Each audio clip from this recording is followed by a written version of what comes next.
नीलकंठ पंछी ने बताया, कोई कितना ही सगा हो, लेकिन किसी की ये 3 बातें कभी सच मत मानना। कभी आपने सोचा है कि जिन रिश्तों पर आप सबसे ज्यादा भरोसा करते हैं, क्या वही एक दिन आपको सबसे बड़ा धोखा दे सकते हैं? कभी कभी जिंदगी ऐसे मोड़ पर ले आती है जहां अपनों की बातें झूठी मुस्कुराहट से ज्यादा कुछ नहीं होती। आज की ये कहानी एक ऐसी ही महिला की है जिसका दिल अपनों ने तोड़ा, लेकिन उसे रास्ता दिखाया एक नीलकंठ पंछी ने, जो इंसानों की भाषा में बोलता है, लेकिन सिर्फ उन लोगों से जिनका दिल सच्चा हो। गांव के पूर्व दिशा में एक बड़ा पीपल का पेड़ था। कहते हैं, उस पेड़ पर एक नीलकंठ पंछी रहता था। गांव वाले मानते थे कि वह पंछी कोई साधारण पक्षी नहीं, बल्कि देवता का रूप है। लेकिन वह किसी से यूं ही बात नहीं करता था। सिर्फ वही उसकी आवाज सुन सकता था, जो सचमुच दिल से टूटा हुआ हो। उसी गांव में रहती थी सीमा, उम्र कोई 45 साल, रंग गेहुआ, माथे पर सादी सी बिंदी और हमेशा चुपचाप रहने वाली औरत।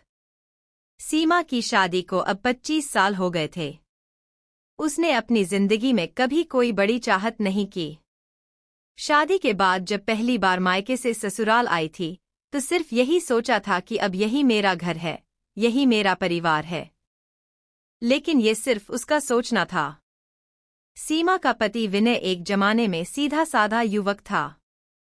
शादी के शुरुआती दिनों में सीमा को लगता था कि वो बहुत भाग्यशाली है। लेकिन वक्त के साथ साथ विनय बदल गया। वो अब घर देर से आता, सीमा से बात तक नहीं करता और हर बात पर चिढ़ता। सीमा कुछ कहती तो कहता, तू हर वक्त शिकायत क्यों करती है, और चुप हो जाता। सीमा ने कभी लड़ना नहीं सीखा था। वो बस चुप रहकर सब सहती रही। वो अपने सास ससुर की भी पूरी सेवा करती, लेकिन वहां भी कोई उसका सम्मान नहीं करता था। सास हर बात पर ताना देती। हमारे ज़माने की औरतें ऐसी नहीं होती थीं।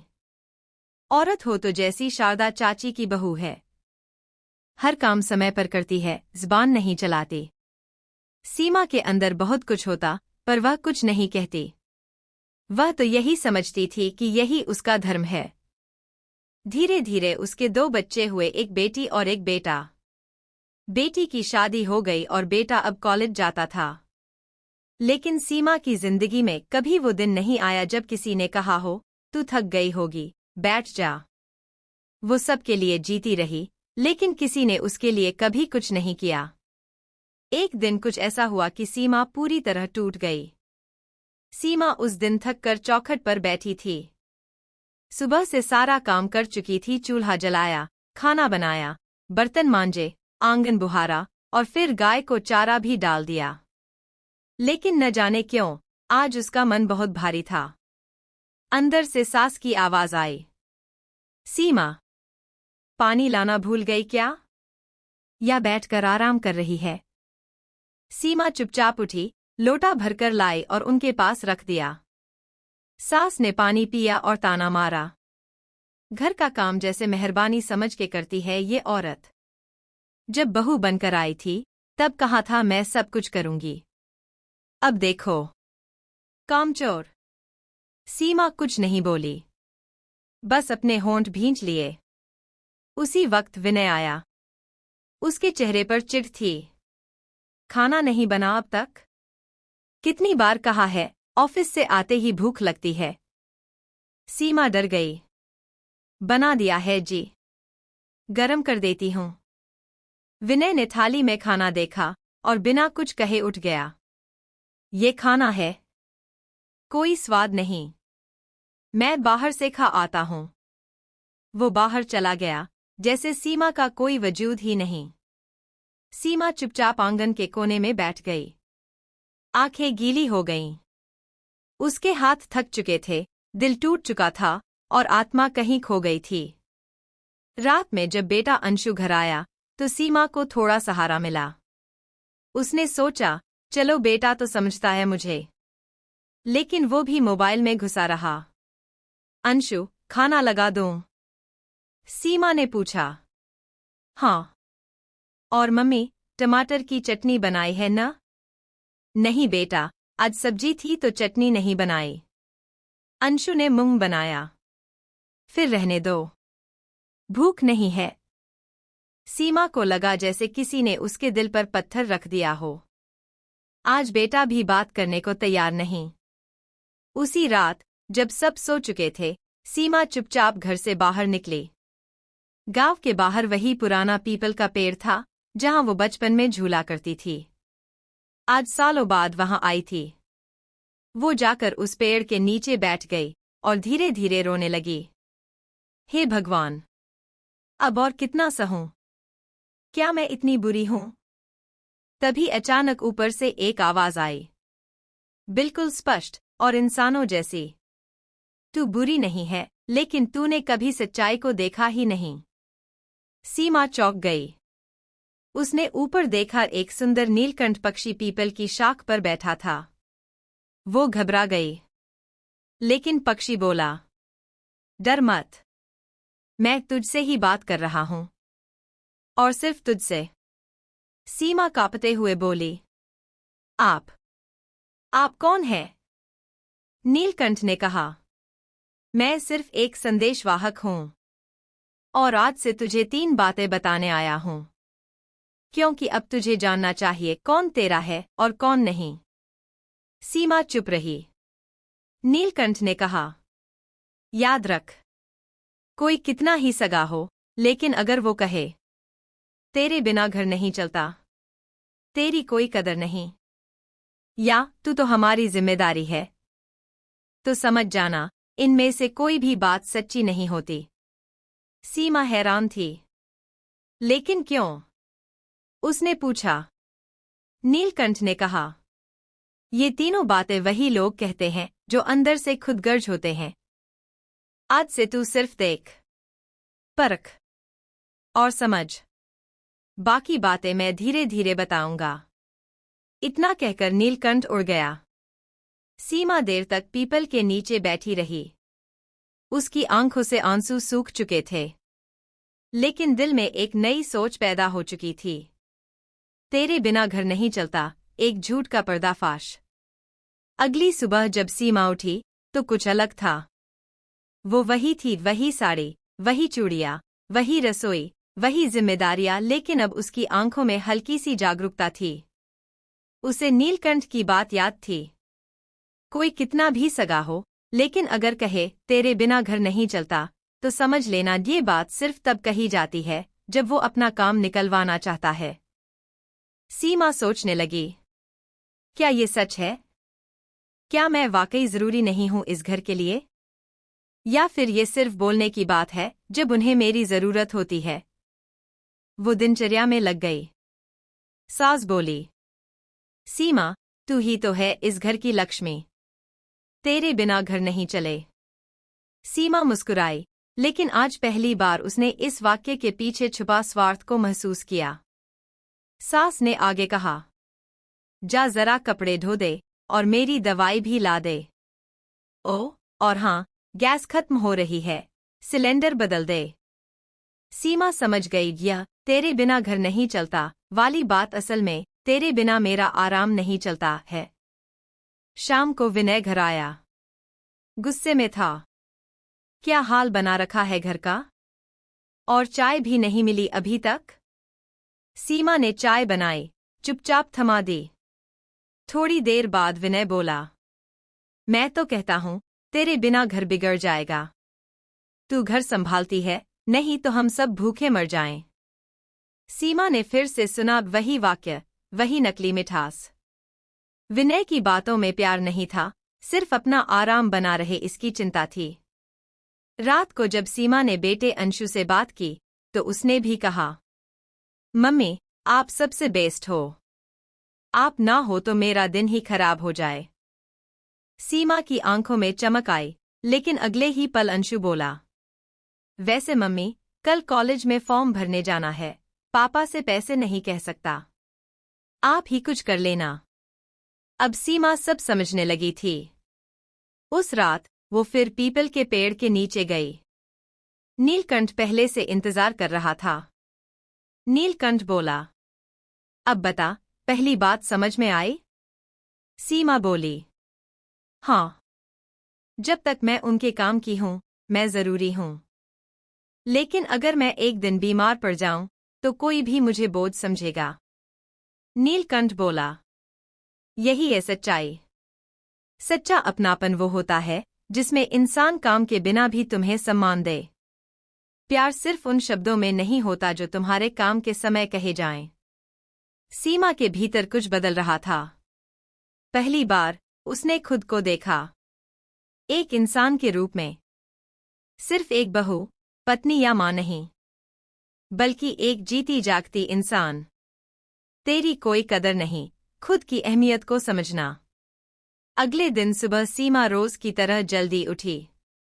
घर का हर कोना संवारना, सबके लिए चाय बनाना, बच्चों का नाश्ता, सास की दवाई, विनय के कपड़े प्रेस करना, ये सब वो रोज करती थी। बिना थके, बिना शिकायत किए। लेकिन आज वो खुद को देख रही थी जैसे कोई आईना उसके अंदर रख दिया हो।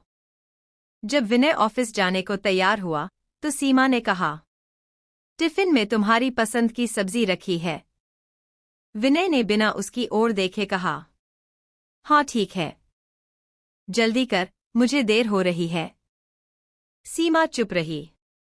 पीछे से सासू माँ की आवाज आई, अरे, फिर से चाय में अदरक कम है। तेरी समझ में कुछ आता भी है या नहीं? फिर भी सीमा चुप रही। उसने महसूस किया कि कोई उसका नाम नहीं लेता, कोई उसकी आंखों में नहीं देखता, कोई उसकी पीठ पर हाथ नहीं रखता। जैसे वो एक मशीन हो, बस काम करने वाली। दोपहर में उसकी सहेली मीरा आई। दोनों छत पर बैठीं। मीरा ने पूछा, सीमा, तू इतनी शांत क्यों रहती है? कभी कुछ मांगती क्यों नहीं? कभी बोलती क्यों नहीं कि तू भी थकती है? सीमा ने हल्की हंसी हंसते हुए कहा, क्योंकि यहां मेरी कोई कदर ही नहीं है। मीरा ने गंभीर होकर कहा, सीमा, जो लोग कदर नहीं करते, वो कभी बदलते नहीं। कदर खुद को करनी पड़ती है सबसे पहले। सीमा के दिल में ये बात तीर की तरह लगी। रात को फिर वो पीपल के पेड़ के पास गई। नीलकंठ उसकी प्रतीक्षा में था। नीलकंठ बोला, आज तूने दूसरी बात को समझा, तेरी कोई कदर नहीं। ये वाक्य तब कहा जाता है जब लोग तुम्हें बार बार नीचा दिखाना चाहते हैं, ताकि तू खुद को छोटा माने और वो खुद को बड़ा। सीमा ने सिर हिलाया। हाँ, मैं रोज इतना करती हूं, फिर भी किसी को फर्क नहीं पड़ता। मेरे होने का कोई मतलब नहीं लगता। नीलकंठ बोला, इसलिए तू अपने लिए जीना शुरू कर। खुद को संवार, पढ़, मुस्कुरा, और याद रख, जब तू खुद की इज्जत करेगी, तभी दुनिया तुझसे इज्जत से पेश आएगी। सीमा की आंखें भर आईं। लेकिन इस बार आंसू कमजोरी के नहीं थे, ये आंसू थे जागृति के।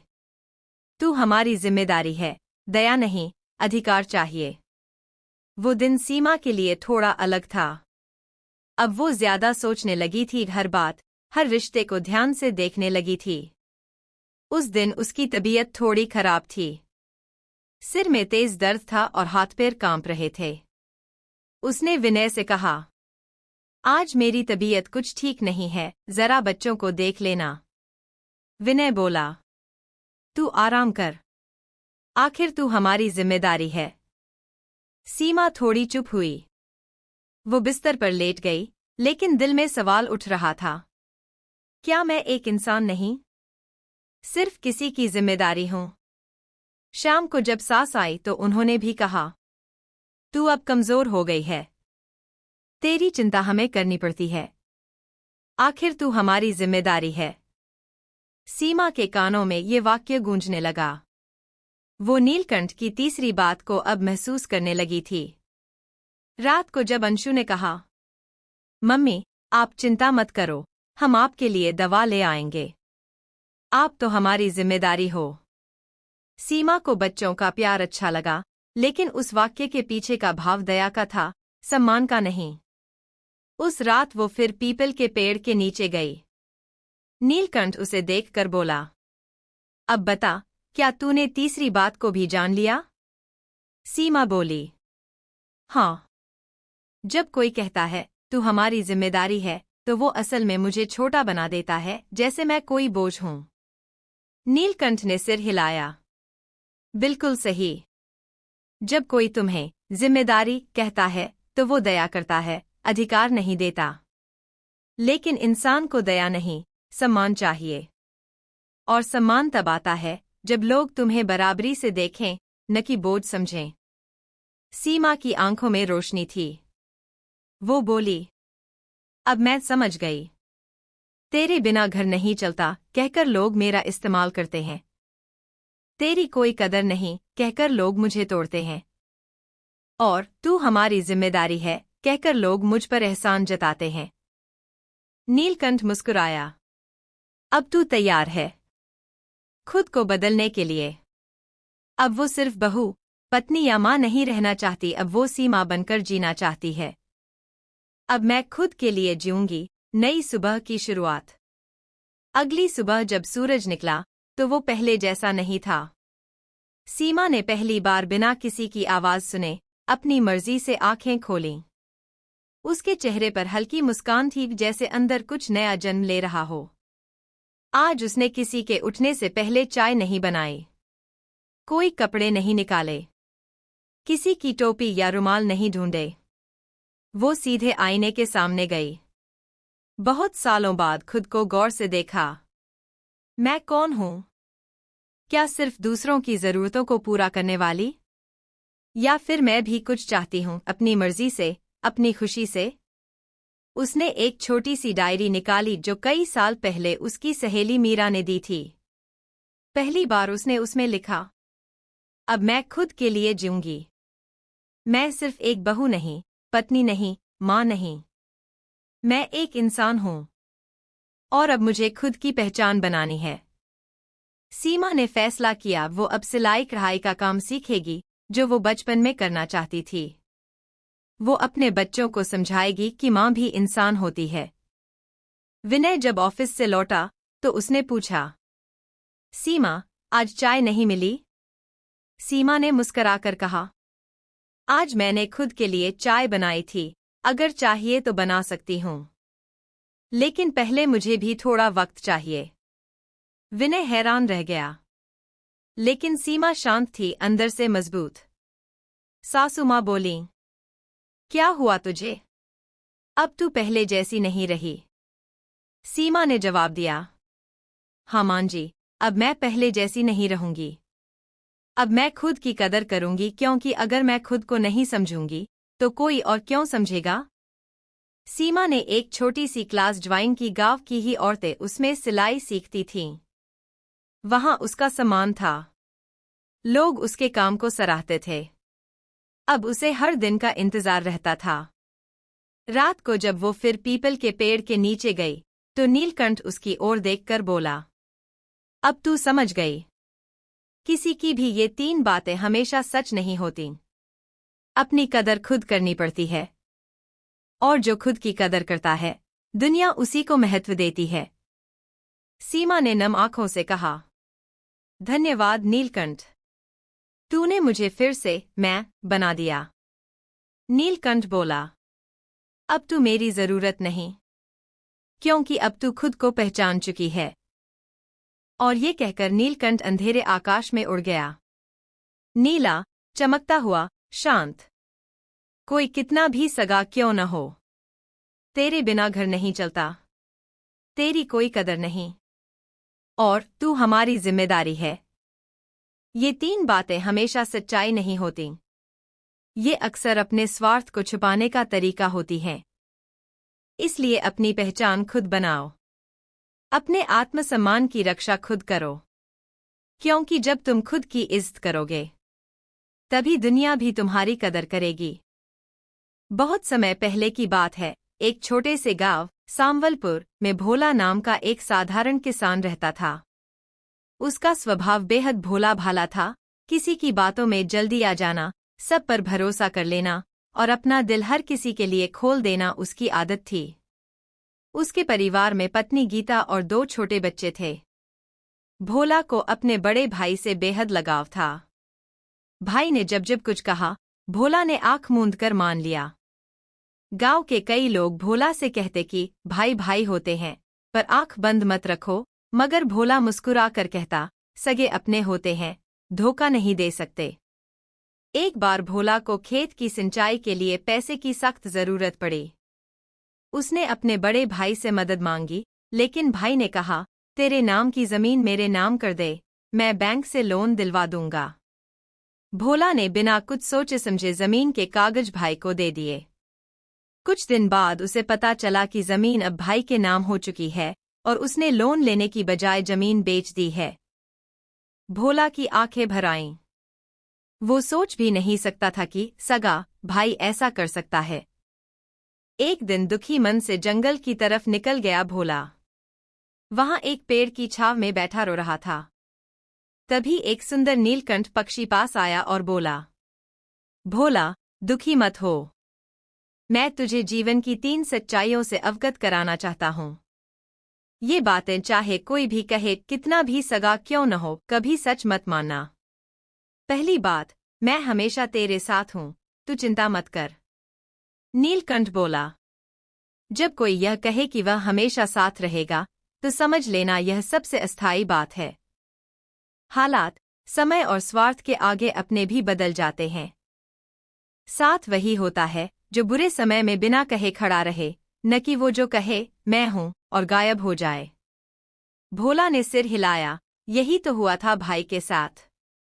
दूसरी बात, तेरा भला ही चाहता हूं, इसलिए यह कर रहा हूं। नीलकंठ बोला, जब कोई अपना बनकर तुम्हारे फैसले खुद लेने लगे और कहे कि ये सब तेरे भले के लिए है, तो रुक जाना। सोचो, परखो और निर्णय खुद लो। क्योंकि सबसे बड़ा धोखा तब होता है जब कोई सगा तुम्हारा भला बताकर अपना काम निकालता है। भोला को याद आया कैसे उसके भाई ने जमीन के नाम पर छल किया। तीसरी बात, तू मुझे कितना भी कुछ दे दे, मैं कभी नहीं बदलूंगा। नीलकंठ ने कहा, ये सबसे मीठा झूठ है। इंसान की फितरत है सुविधा मिलते ही बदलना। इसलिए अगर कोई कहे कि वो कभी नहीं बदलेगा, तो यह मत मानो।